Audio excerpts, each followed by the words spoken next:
मैं सबसे पहले श्री एच.डी. देवेगौड़ा जी नहीं है, वो तो वहाँ उपस्थित थे लेकिन यहाँ नहीं है, तो एच.डी. देवेगौड़ा जी का उल्लेख करना चाहूँगा। वे प्रधानमंत्री और कई पदों पर रहे। मैं देवेगौड़ा को बहुत दिन से 54 साल से जानता हूँ, उनके साथ ही मैं काम किया, लेकिन क्या हुआ मुझे मालूम नहीं।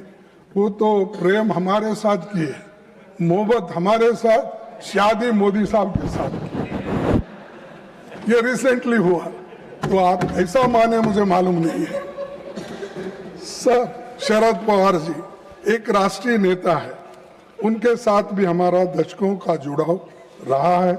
मुझे खुशी है कि वे दोबारा इस सदन का मार्गदर्शन करेंगे। संसदीय मामलों के गहन जानकार हमारे डीएमके के साथी तिरुचि शिवा जी अगले 6 साल सदन की कार्रवाई में फिर भाग लेंगे और उन्होंने बहुत कुछ अपनी बातों को रखा। रामदास अथवाले साहब जिनका जिक्र हमारे प्रधानमंत्री जी ने किया, वो अपने कविता के रूप में ही हमेशा मोदी जी का गुणगान गाते हैं। हमेशा आपको छोड़ के दूसरा कविता ही उनको नहीं आती। जो कविता उन्होंने लिखती है वो सिर्फ आपके बारे में लिखती है, लेकिन मैं समझता हूँ ये 6 साल अब तो पूरा मिला है उनको, आगे तो जरा कम करेंगे ऐसा मैं सोचता हूँ। सर दिग्विजय सिंह जी को पूरा देश जानता है। एक दशक तक मध्य प्रदेश में मुख्यमंत्री के रूप में उनका बहुत अच्छा योगदान रहा। राज्यसभा सांसद और शिक्षा संबंधी संसदीय स्थायी समिति के अध्यक्ष के रूप में उन्होंने उल्लेखनीय काम किया और वो रिपोर्ट भी आज उन्होंने आपके सामने पेश किया। सर केटीएस तुलसी और अभिषेक मनु सिंघवी ने संसदीय वाद विवाद को गरिमा दी। नागरिक स्वतंत्रता, न्यायिक स्वतंत्रता और विभिन्न मुद्दों पर उनके भाषणों ने सदन पर गहरी छाप छोड़ी है।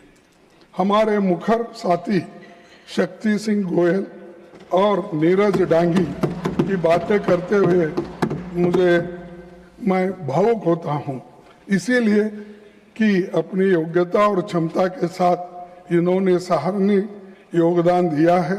सदन के साथ साथ संसदीय समितियों में भी अच्छा काम किया है।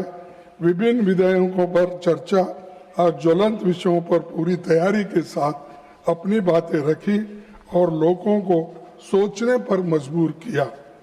श्रीमती रजनी पाटिल समाज कल्याण, महिलाओं और बच्चों से संबंधित मुद्दों पर लगातार मुखर होते रही। मुझे भरोसा है कि श्रीमती फूलो देवी नेतम कमजोर तबकों की बातों को सदन में आगे भी मजबूती के साथ रखेगी और उनको 6 साल का मौका और मिला है। श्रीमती फौजिया खान और श्रीमती प्रियंका चतुर्वेदी के योगदान को ये सदन याद रखेगा, क्योंकि वो हमेशा हर सब्जेक्ट पे खुद इन्वॉल्व होकर वो अटेंड करके अपनी विचार को आपके सामने सदन के सामने रखते थे। उसी ढंग से साकेत गोखले, वो भी एक विद्वान है, युवा है, उसने भी बहुत कुछ अपना कंट्रीब्यूशन किया है। राज्यसभा के उपसभापति जी हरिवंश जी शालीन और शिष्ट व्यवहार वाले नेता है। मैं उन्हें शुभकामनाएं देता हूं और जिनकी तारीफ आज मोदी साहब ने पहली बार किए होंगे, मुझे मालूम नहीं, तो उनका भी पीरियड ख़त्म हुआ, लेकिन वो हमेशा जो काम देते हैं वो काम इस सदन में करते रहते थे और आगे भी जिनको वो काम मिलेगा वो करते रहेंगे।